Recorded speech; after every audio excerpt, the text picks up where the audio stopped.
आप सरकारी प्रवक्ता मत बनो, पहले पत्रकार बने रहो। नहीं, मैं पत्रकार ही बना हुआ हूं। ये जो प्रवक्ता है समाजवादी पार्टी की, इनकी दिक्कत है, ये अनपढ़ प्रवक्ता है। इनको आजादी के इतिहास से उठा के ये देख लीजिए, कितने ज्यादा प्रोफेशन के लोग, भले पत्रकार हो या अलग अलग जगह राजनीतिक दल में आते हैं, ये पंचर चोर और टिकट ब्लैकमेलर्स को और गुंडे माफिया और रेपिस्टों को इनकी पार्टी में लाते, लाने दीजिए। मुझे पूरा भरोसा है कि आप पत्रकार रहेंगे। कल प्रदीप भंडारी की तरह आपको बीजेपी प्रवक्ता बनना है तो बन जाइए। मोहित खान जिसको ये शील्ड करते हैं और ये मानते हैं नाबालिग का डीएनए टेस्ट, तो अभी तक मोहित खान को उनकी पार्टी से नहीं आया, पाया जाता है समाजवादी पार्टी का। नवाब सिंह यादव जिसको ये डिफेंड कर रहे थे, पाया जाता है समाजवादी पार्टी का। हर रेपिस्ट, हर बलात्कारी, हर गुंडा माफिया समाजवादी पार्टी से क्यों पाया जाता है, सवाल उठता है। ये कैसे बात करें, आप डिबेट करने आए भाई, सब आदमी पर पर्सनल टिप्पणी करते हैं, सारे का सर्टिफिकेट देने का। विक्रम जी बोलेंगे, रुकिए। पार्टी की सरकार थी, पहले 45 दिन में 600 से ज्यादा हत्याएं हुई थी। 2013-14 की जब यूपीए की सरकार थी, एनएचआरसी की रिपोर्ट आई थी जिसने कहा था कि सबसे ज्यादा फेक एनकाउंटर अगर कहीं हुए हैं वो अखिलेश यादव के समाजवादी पार्टी के उत्तर प्रदेश के अंदर हुए हैं। भारतीय जनता पार्टी के दफ्तर से पैसे और पैकेट आ जाने पे घर से रिपोर्ट लेके चले आते हो।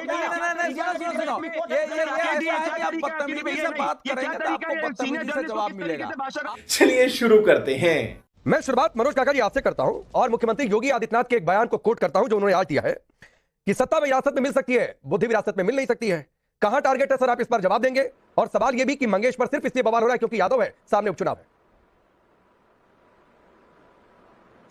देखिए, जो योगी आदित्यनाथ जी का बयान है वो सही कह रहे हैं कि सत्ता सिर्फ विरासत में मिल सकती है और उनको अवैधनाथ जी के महाराज के विरासत में ही उनको सब कुछ, विरासत में उनको मठ मिला और उन्हीं के सांसदीय परंपरा से ये सांसद हुए और फिर मुख्यमंत्री हुए, तो विरासत में ही उनको कुछ मिला है। और ये सच है कि उनके पास विवेक नहीं है। अगर उनके पास विवेक होता, गणितीय ज्ञान होता योगी आदित्यनाथ जी के पास, तो 46 में 56 कभी नहीं हो पाएगा। और उनके पास हृदय इसलिए नहीं है कि वो घोर जातिवादी हैं। वो मुख्यमंत्री कम जातिवादी व्यक्ति और अहंकार में डूबे हुए, आत्माभिमान में और आत्ममुग्धता के शिकार हैं। अगर वो ज्ञानी होते तो संविधान के अनुच्छेद 14 पढ़ते कि everyone is equal before the law. उनसे एक सवाल उत्तर प्रदेश की 25 करोड़ जनमानस पूछ रही है कि योगी आदित्यनाथ जी, जो घटना घटी सुल्तानपुर में उसमें 14 आरोपी थे, मुख्य आरोपी आपके बिरादरी का, आपका स्वजाति था और वो विपिन सिंह था। जब 13 आरोपियों के, सत्येंद्र के, विपिन सिंह के और तमाम लोगों के किसी तरह के, जिनके की दसियों साल के आपराधिक रिकॉर्ड थे, मंगेश पर तो मुकदमे सिर्फ 2 साल के हैं, 5-6 मुकदमे हैं। सवाल यह है कि अपने स्वजातियों को आप न उन पर कोई गोली चलती है, न कोई बात होती है, ससम्मान। चूंकि आपका डीजीपी काका जी, मेरा एक क्रॉस क्वेश्चन है, फिर मैं प्रदीप भंडारी को टॉस कर दूंगा जितनी आपने बातें कही हैं। बना रखा है तो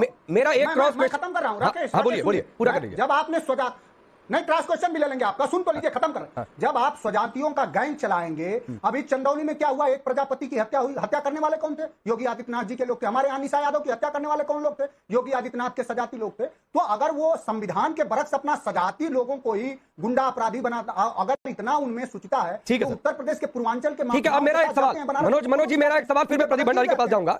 मेरा सवाल यह है कि आपने कहा कि सत्ता विरासत में मिली है योगी आदित्यनाथ को, तो मठ की सत्ता विरासत में मिली, मैं ये मान सकता हूं, लेकिन क्या यूपी की सत्ता भी विरासत में मिली है? नंबर एक बात। 17 के बाद 22 में रिपीट हुआ, आप लोग कितनी बार सत्ता रिपीट कर लिए, तो क्या विरासत में सत्ता रिपीट हुई थी?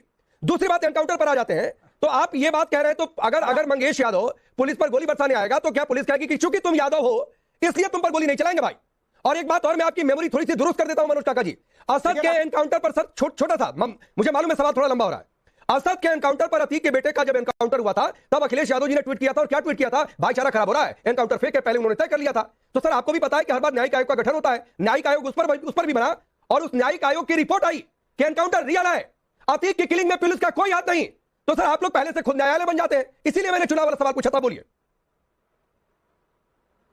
अच्छा राकेश, आपने बड़ा लंबा सवाल किया और मुझे पूरा भरोसा है कि आप पूरा सारे सवालों का आप जवाब लेंगे। बिल्कुल। अतीक पर चले गए, अभी मंगेश पे बात हो रही थी और आप अतीक पर चले गए, क्योंकि अतीक आपको सूट करता है। आप मंगेश नहीं, सूट करने वाली बात नहीं है, आपने एनकाउंटर को फेक बताया, इसलिए मैंने कोट किया। पुष्पेंद्र की हत्या किसने की? जितेंद्र की हत्या किसने की?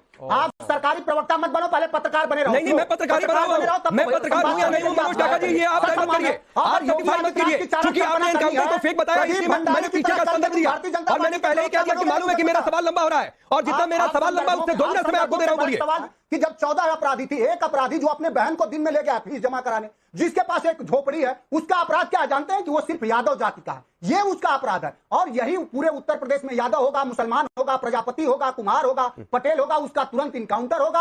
और अगर मुख्यमंत्री का स्वजाति होगा तो उसे सारे जगह से एफआईआर लगा के जेल से बाहर निकाल के मुख्यमंत्री उसके साथ घूमते हैं।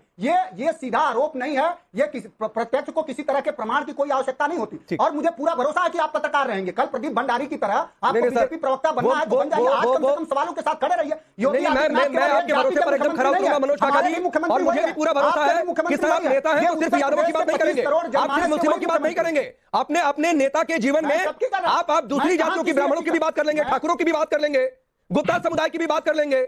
ऐसा नहीं करेंगे कि ठाकुर की बात नहीं करेंगे, ब्राह्मण की बात नहीं करेंगे, ब्राह्मणों को गाली देंगे। मुझे भी पूरा भरोसा है कि आप यही करेंगे सर। अब प्रदीप भंडारी एक गंभीर आरोप है कि सीएम योगी अपनी जाति के अपराधियों को छोड़ देते हैं और चूंकि सामने वाला यादव इसलिए टारगेट करते हैं। बोलिए राकेश जी, अब मैं इनके प्रवचन को बहुत आराम से सुन रहा था, मुझे उम्मीद है मुझे उसका आधा समय दिया जाएगा। ये जो प्रवक्ता है समाजवादी पार्टी के, इनकी दिक्कत है, ये अनपढ़ प्रवक्ता है। इनको आजादी के इतिहास से उठा के ये देख लीजिए कितने ज्यादा प्रोफेशन के लोग, भले पत्रकार हो या अलग अलग जगह राजनीतिक दल में आते हैं, ये पंचर चोर और टिकट ब्लैकमेलर्स को और गुंडे माफिया और रेपिस्टों को इनकी पार्टी में लाते हैं। लाने दीजिए, हम राष्ट्रवादियों की पार्टी है, अनपढ़ लोग इसमें नहीं आऊंगा। मुझे बताइए आज क्या हुआ है राकेश जी? आज वीरेंद्र बहादुर पाल, एक व्यक्ति वापस से एक रेपिस्टों को, एक लेडी लॉयर को रेप करता है, एक लेडी लॉयर को रेप करता है, किसका व्यक्ति पाया जाता है?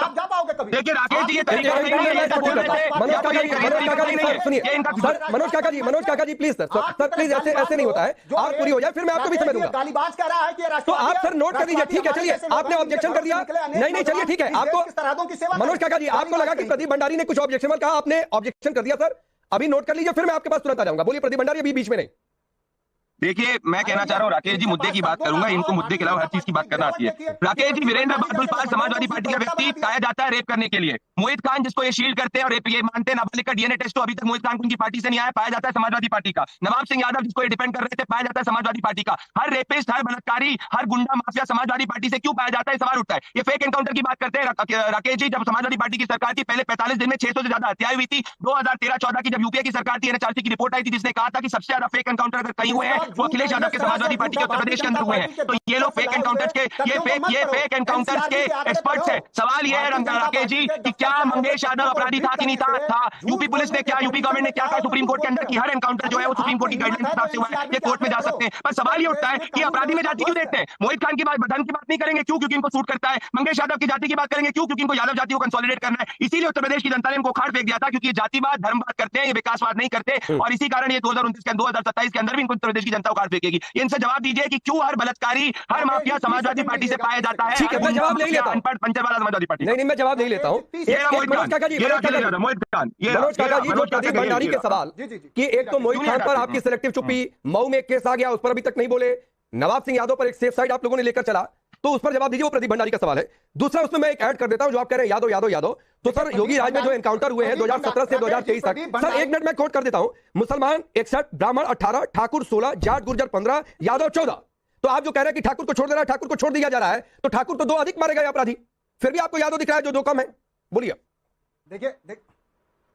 देखिए राकेश जी, जो सवाल इन्होंने किया, कम से कम भारतीय जनता पार्टी के दफ्तर वाला नहीं, एनसीआरबी के आंकड़े पढ़ना चाहिए। अभी सोनभद्र में एक विधानसभा पर चुनाव हुआ, वहां इनका विधायक क्या किया? व्यभिचार में फंसा और उसको सजा हुई। राम रहीम के जो लोग पोषक हो, जो लोग आसाराम के पूजक हो, जो लोग चिन्मयानंद के मालिश मैन के सपोर्टर हो, सेंगर के सपोर्टर,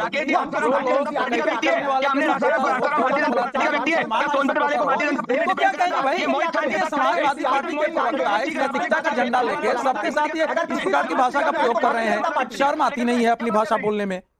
अरे भाई सुनिए, जो अयोध्या के बलात्कारी का समर्थक हो, जो डकैत का समर्थक हो, उसको क्या बोलेंगे? दूसरे को बोल रहे हैं किसी बलात्कारी का समर्थक। सुनिए आप जो भाषा बोल रहे हैं, नहीं इसका उत्तर आपको देना पड़ेगा कि आपने किसका सपोर्ट नहीं किया है। तो क्यों नहीं आपने मोहित खान को अभी तक पार्टी से सस्पेंड किया है? मान लीजिए आप निर्दोष मानते भी हैं, तब भी उसको सस्पेंड तो कर सकते थे मोहित खान को, उतना भी आप करने के लिए तैयार नहीं है। और सुल्तानपुर केस में सुन लीजिए, जो अभी फरार 9 अपराधी हैं, आरोपी भी मान लीजिए, उसमें अंकित यादव भी तो है, उस पर भी 1 लाख का इनाम है। और बाकी भी जो 9 आरोपी हैं वो अलग अलग जाति के हैं, फुरकान है, अरबाज है, इसमें अभी 3 यादव और हैं। सवाल जो विवेक सिंह है, अनूप प्रताप सिंह है, दुर्गेश पर सब पर 1-1 लाख का। मैं एक चीज के लिए के पास जाना चाह रहा हूं, मनोज काका जी, आते हो क्या? भारतीय जनता पार्टी के दफ्तर से पैसे और पैकेट आ जाने पे घर से सुनो, ये आप बदतमीजी से बात करेंगे तो आपको बदतमीजी से जवाब मिलेगा। आप अपने को ज्ञान लेके आते हैं ना। सुनिए आपके जैसे व्यक्ति की हैसियत हम लोगों पर क्वेश्चन उठाने की। मैं आगे बताऊं, कोई किसी पर व्यक्तिगत मनोज काका जी, प्रदीप भंडारी एक मिनट, मनोज काका जी सर किसी पर व्यक्तिगत आरोप नहीं। दूसरी बात, अगर आपको लगता है कि चौधरी जी ने कुछ गलत कहा तो सर फैक्ट ठीक कर दीजिए, ठीक करिए। आप बोलिए कि इन्होंने गलत कहा, मैं कोट करता हूं, किसके पास पैकेट पहुंचा है? तो 9 फरार आरोपियों का नाम बता रहा हूं, वीडियो भी जारी कर दीजिए ना। फिर गलत कह रहे हैं। चलिए प्रदीप भंडारी एक रिप्लाई, क्योंकि कई बार आपको व्यक्तिगत तौर पर कोट किया गया, फिर मैं विक्रम जी सर आपके पास आ रहा हूं। पूरा ही गलत कर रहे हैं वो लोग। मैं कह रहा हूँ राकेश जी मेरे ऊपर डिबेट नहीं है, मैं इनकी जैसी ओछी संस्कार वाला व्यक्ति नहीं हूं। मेरा जवाब दे दीजिए। नवाब सिंह यादव, मोहित खान और साथ में आज जो ये पाल पाए गए तीनों के तीनों बलात्कारी, इनके ऊपर बलात्कार का केस है, इनने इनको पार्टी से क्यों नहीं हटाया? मोहित खान के ऊपर अभी तक किन्ने पार्टी से क्यों नहीं हटाया? क्योंकि इनको वोट बैंक की राजनीति करनी है। सोनभद्र के अंदर तो जो है क्या हम लोग ने जाके डिफेंड किया सोनभद्र वाले को? नहीं किया। इनफैक्ट ये ना सोनभद्र का केस जाके यहाँ पे ऑलरेडी सजा हो चुकी है, पर मोहित खान को जब सजा हो, मोहित खान के ऊपर जब कार्रवाई होती है, अखिलेश यादव युवती के डीएनए टेस्ट की बात करते हैं। आपने कभी देखा इसके पहले कोई केस के अंदर कोई बलात्कारी के साथ नहीं, विक्टिम के साथ कराओ, बलात्कारी के साथ कराओ। मोहित खान पे ये क्यों अभी तक बने हुए? ठीक है। अब विक्रम जी एक मिनट मैं आगे बढ़ रहा हूं, 2 मेहमान अभी वेट कर रहे हैं।